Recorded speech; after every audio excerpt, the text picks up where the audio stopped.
দেহের সঙ্গে আত্মার সম্পর্ক কি?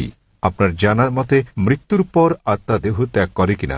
আত্মা হচ্ছে মানব দেহের নির্যাস।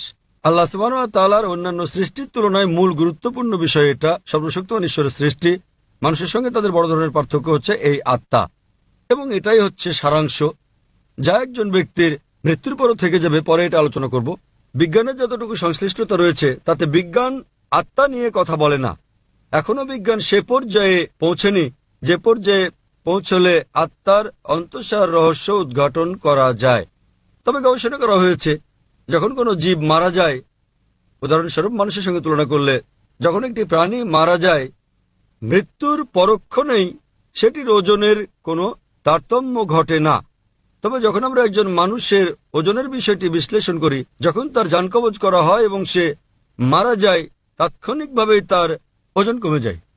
এর অর্থ হচ্ছে মৃত্যুর পর মানুষ কিছু হারায় যখন সে মারা যায়, কিন্তু বিজ্ঞান এখনো সে পর্যায়ে পৌঁছেনি যে পর্যায়ে পৌঁছলে আত্মা ঠিক কি তা বলা যায়। আত্মা হচ্ছে নির্যাস মানব দেহের। পবিত্র কোরআনের সূরা আলে ইমরান অধ্যায় নম্বর 3 আয়াত নম্বর 185-তে আল্লাহ তাআলা বলেন, কুল্লু নাফসিন যায়কাতুল মউত, প্রত্যেক আত্মাকে মৃত্যু স্বাদ গ্রহণ করতে হবে। এই আয়াতে ইহকাল হচ্ছে পরকালের জন্য পরীক্ষা।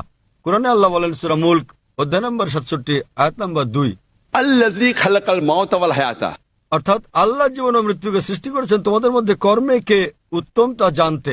তাই এই পার্থিব জীবন পরকালের জন্য পরীক্ষা, এবং প্রত্যেক আত্মাকে মৃত্যুর স্বাদ নিতে হবে। একজন মানুষ মারা গেলে তার আত্মা দেহের মধ্যে থাকে না, কিন্তু বিচার দিবসে যখন তাকে পুনরুত্থিত করা হবে, তখন তার করা নেক কাজ ও পাপ কাজের উপর ভিত্তি করে বিচার দিবসে সর্বশক্তিমান ঈশ্বর, তিনি মালিক ইয়াউমিদ্দিন, অর্থাৎ তিনি বিচার দিবসের মালিক, দুনিয়ার জীবনে আপনি যেমন কাজ করেছেন তার উপর ভিত্তি করে সেদিন আপনার জন্য নির্ধারণ করা হবে আপনি বেহেশতে না দোজখে যাবেন।